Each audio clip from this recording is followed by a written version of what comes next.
Hi, my name is Ruud Sips. I'm a general dentist, and today I'm very curious about aligners and the restorative things we could do with it, because I'm doing quite a lot of restorative things in my practice, but I'm wondering what aligners could help me for doing these kind of cases. So I'm very curious in this conversation together with you, talking about aligners and restoratives. Yes, nice to hear that you're interested in working with aligners.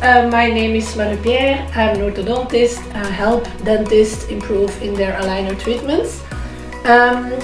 If you ask me what are the indications, where can I use aligners, of course there are three main indications, and the first indication is aesthetics, and that's the indication that is very obvious. Every dentist knows that he has some patients that want to do some aesthetic improvements and they don't want to go to an orthodontist in the waiting line and have braces and wires. So these patients are very, very grateful if you can help them for these aesthetic improvements. The second big indication is a functional therapy, because we all know that if the teeth are in the right position, they will stay longer. They are made to work in this position, and if the teeth are not well aligned, then you can have more tooth wear, or you can have restorations that break off, or these kind of things. And then a third really important indication is the pre-restorative alignments. Yeah, and so what about those pre-restorative situations? Where can I think about, for instance, with implants? Or So you work with implants? Yeah, definitely. So if you work with implants, probably you would have seen that you want to place an implant and the neighboring teeth are tipped in the extraction diastema, or you want to place an implant and with the mesial drift you have not enough mesial distal space, or not even occlusal space, because an antagonist can over-erupt. So these are conditions that make your restoration more difficult. Yeah, definitely. So if you think about this before you think of placing an implant, you should consider maybe I should create some space before I place this implant. You also can improve the implant size, and then I think, for example, of the gingival margin.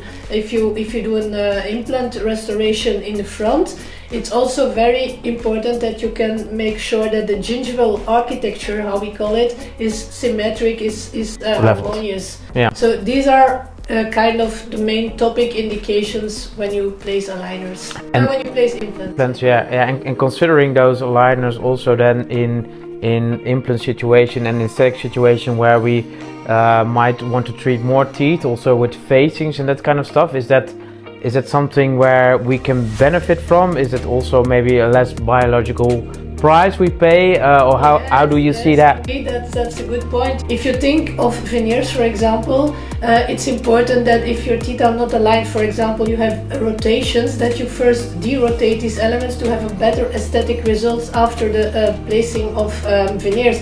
Also, if you have a big diastema, central, it's better that you harmonize these spaces, so you can divide them from canine to canine, so that you can make a more harmonious end result with your facings. And of course, if you do this before making your restorations, you will save dental tissue, because of this space repartition, you will not have to prepare more than necessary to place these veneers, so it's indeed less invasive. Okay, and so is it also easy to plan this whole situation of restoratives and aligners in the software? Is it easy to see? Yes, so the first and most important thing is that you have to think for yourself in that way. So you have to think backwards, you have to see the end result, and then think backwards how you should start and approach this. And what I can advise is, when you want to do a bigger restoration, first think of what can I do? Can I use aligners to improve the place of these elements? And if that is so, then we advise you to first ask for a smile design. This smile design gives an idea of the perfect end result after the restoration. This smile design will come in the TrioClear aligner platform, and the designers of the aligner treatment will base their simulation on the smile design. Yeah, so we get a better outcome because we prepare the teeth on the right position, and also then means that in the end we have to prep a little bit less, probably because we are starting from a more ideal position. Yes. So you bring your elements in a better position, it makes your preparation easier, it makes your preparation less invasive, and it also makes your preparation longer lasting. And with regarding to functional, because if we're talking about functional, it might go even more to an orthodontic. So where are the boundaries of what we can do functionally with aligners in your perspective? Yes. So indeed, if you are talking about bigger class 2 malocclusions and you're not very sure, or you have a crossbite in the posterior area, I would recommend to refer this to the orthodontist.